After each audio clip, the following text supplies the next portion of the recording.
Yo, mema akwa abastronko so ediaba POG Media so message safi and I say waba be subscribe like jumedi and share na ma for and so and be kindly click on the notification bell no so send be the news be at platform no so one so no the echo and the ba yanko yen some near fans some dodo na no embra wa ye bo edi awura ene John Dramani Mahama eshia eye CSOs yes sorry me patcho mo fancha me CSOs na ono mudi nkomo na we na eye Dominic eye ayeni ya attorney general oye dey ode insem bi atudwa efa akontaman ne ho ene ehon kro ne ba na o kire se hwe eye weekend animu yi eye from Tuesday going Wontumi wa order se onye de ombra na se wa ambase ekima obe order for an arrest and ache se enye easy Wontumi enso aso eba be ye hye efa eye akontaman ne ehon sensem yenko ne konkotie die si ho.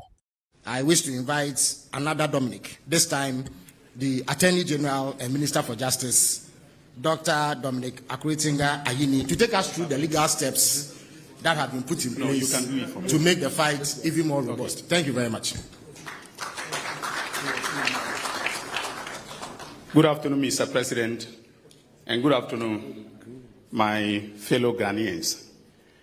In terms of the legal steps, the Minister for Lands and Natural Resources has underscored the fact that legal and regulatory reform is at the heart of what we are doing in order to change the narrative about illegal mining. So one of the things we have done is to review the Minerals and Mining Act. And I have advised the Minister for Lands and Natural Resources that the current state of the law is such that licenses and leases can be granted over the whole territory of the Republic of Ghana. That includes forests, that includes the territorial waters and the exclusive economic zone. So the first thing to do is for us to streamline the Minerals and Mining Act. And for instance, in respect of mining in forest reserves, we will put a provision in the statute, in the bill, when enacted, that will prohibit mining in forest reserves completely. And I have told the minister that one of the things we can do is to identify all the forest reserves and put them in a schedule attached to the bill and make it categorically clear that no license for mining activity or lease for the conduct of mining can be granted in respect of all the forest reserves attached to the statute. Now that means that at any point in time that the law, the position has to change. They have to go back to Parliament and then review the law, which makes it, politically more difficult. Also, we have prepared an instrument that is LI 2505 in my office, and that will be laid in Parliament on the 14th. The Minister and I have agreed that on the 14th of October, when Parliament resumes, we'll lay that instrument to revoke the famous LI 2462, which is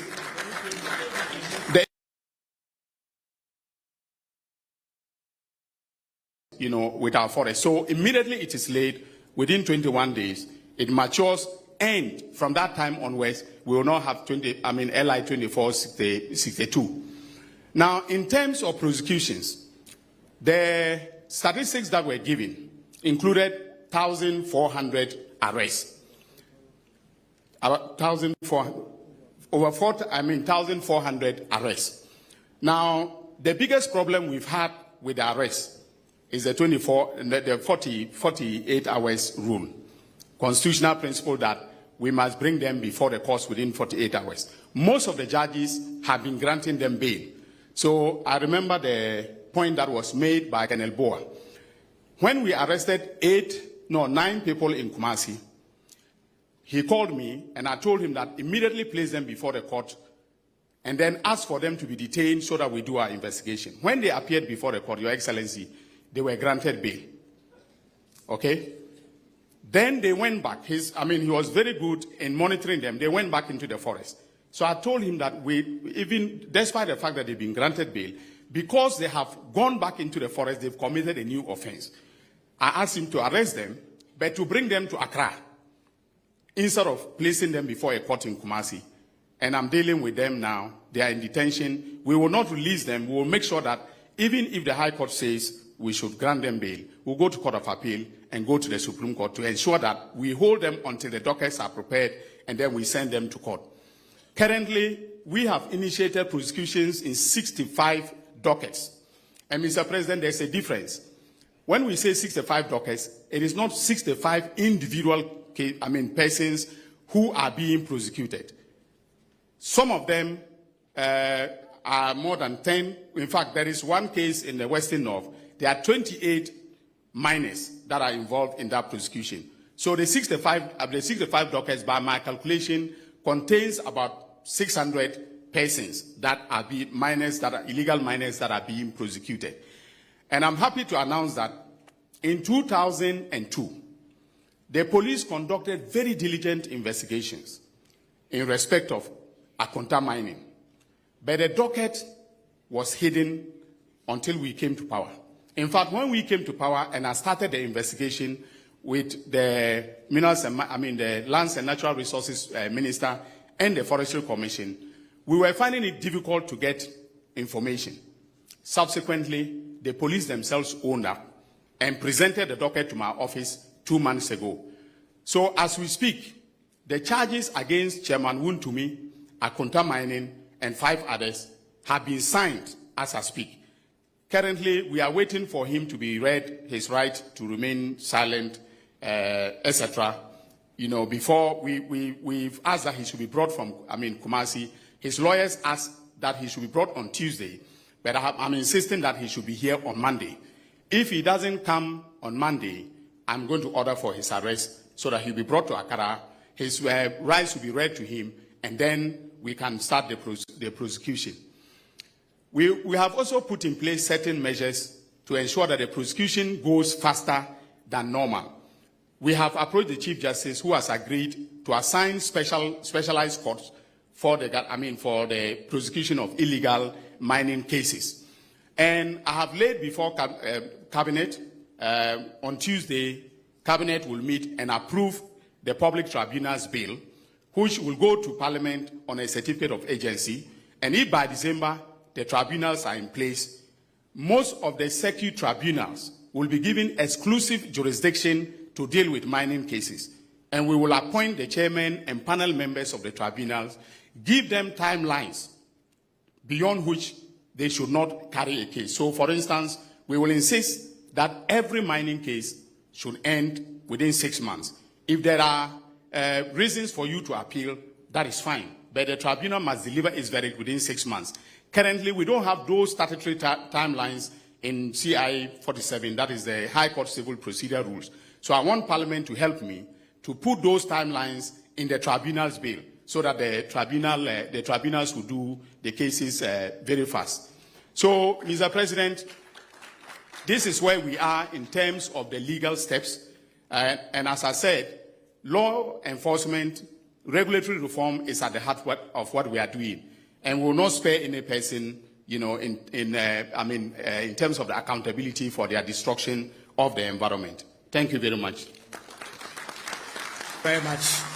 Honorable Dominic Akuritinga Ayini, Attorney General and Minister for Justice. Now, we have seen very disturbing photos and videos of our pristine water bodies turning murky and filled with toxic material. But in the last few months, there have been significant gains in reversing the trend.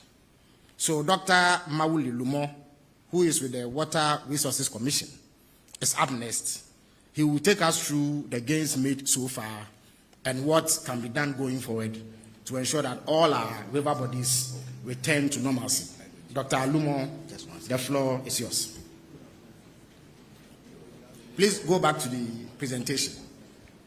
He has some slides to share. Yes. All right. Thank you very much, Your Excellency.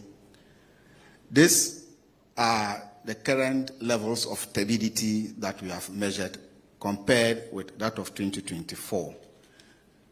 Turbidity is simply how clear a water body appears, and it is measured in NTU. nephelometric turbidity unit. And nephelometry is simply how light is scattered or penetrates a water body. So if you point a light to a water body, it will present whether it is scattered or it is penetrated. What comes back, you measure it, and that gives you the level of turbidity. So if you look at the rivers, actually also on the River Tano, on average for the year 2024, it was 139.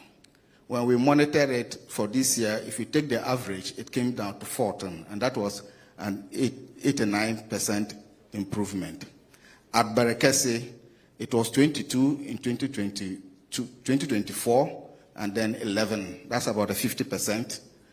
On the Addo on the River Cobra, where NIMOS has operated extensively, it was 2,870. It has come down to 1,927.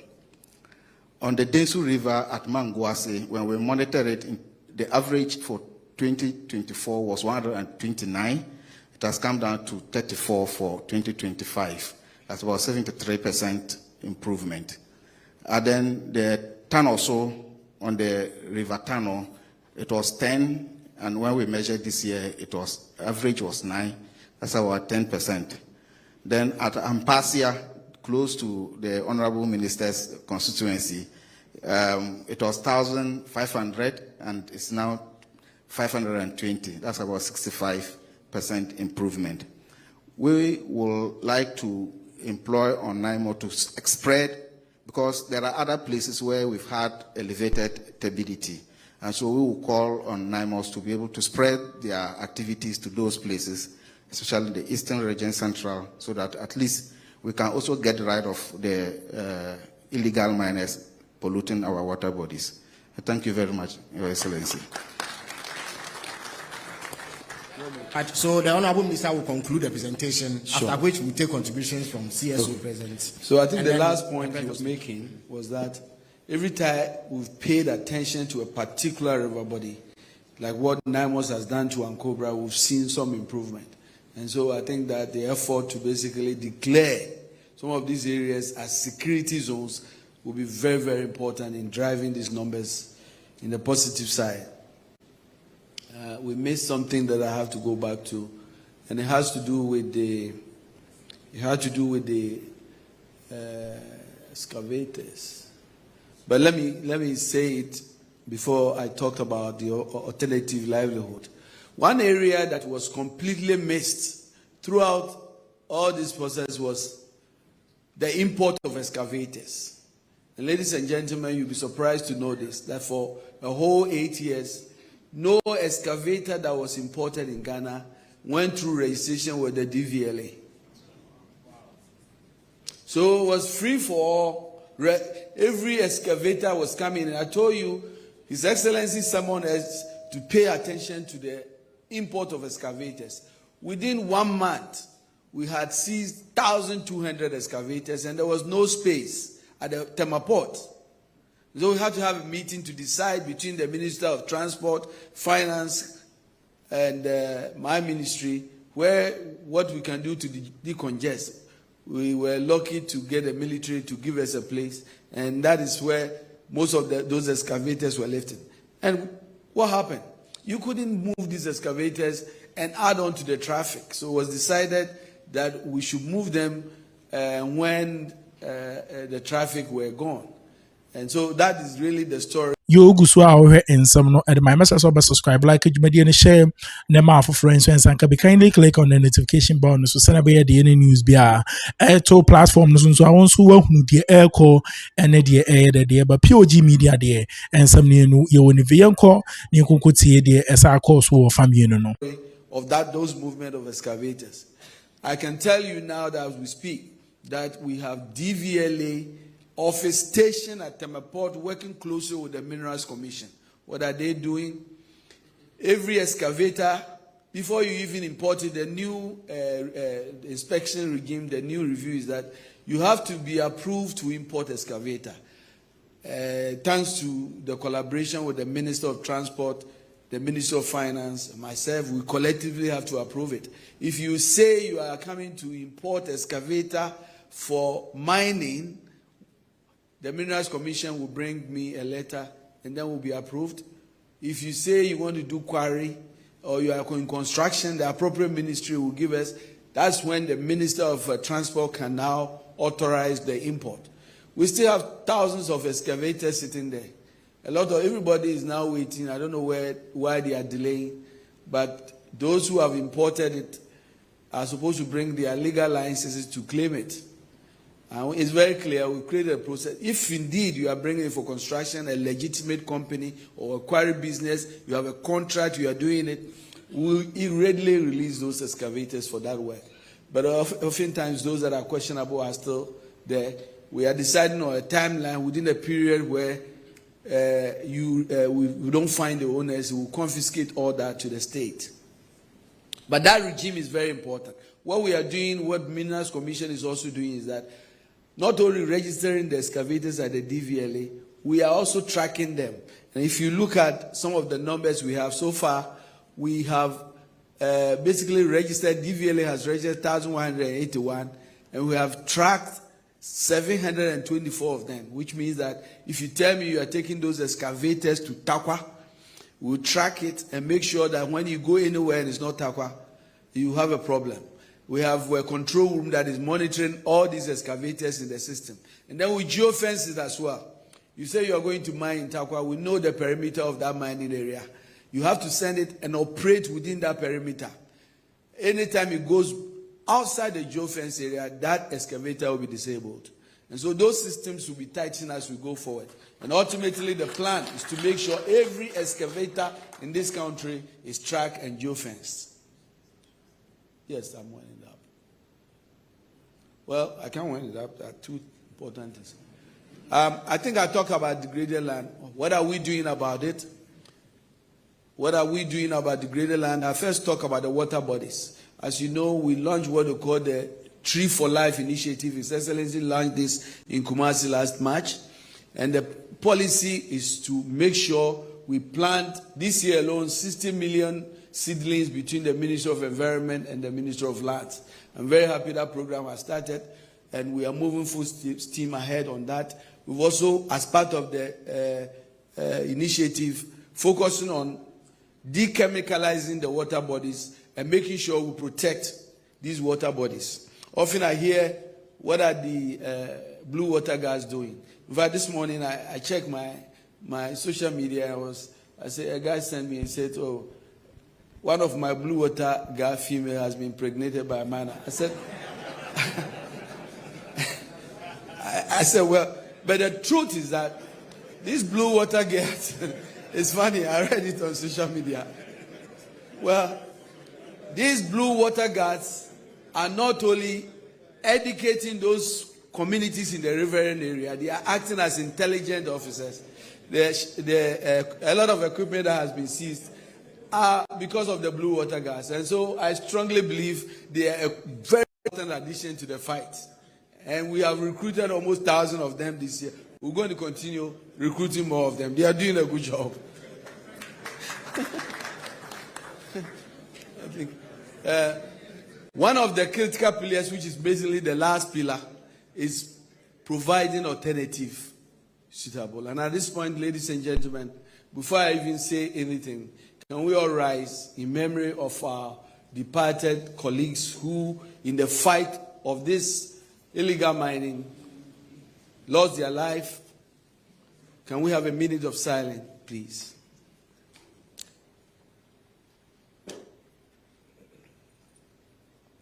Aha, any edit Jumedia no ABC at the message or subscribe, like it Jumedia share, Nema for Fro and so and can be kindly click on the notification bell so send a daily news via at a platform so I want to work with the air call and the air by POG Media. Yet the more POG Media Ghana be POG Media Ghana be fan into my pa from Akroma.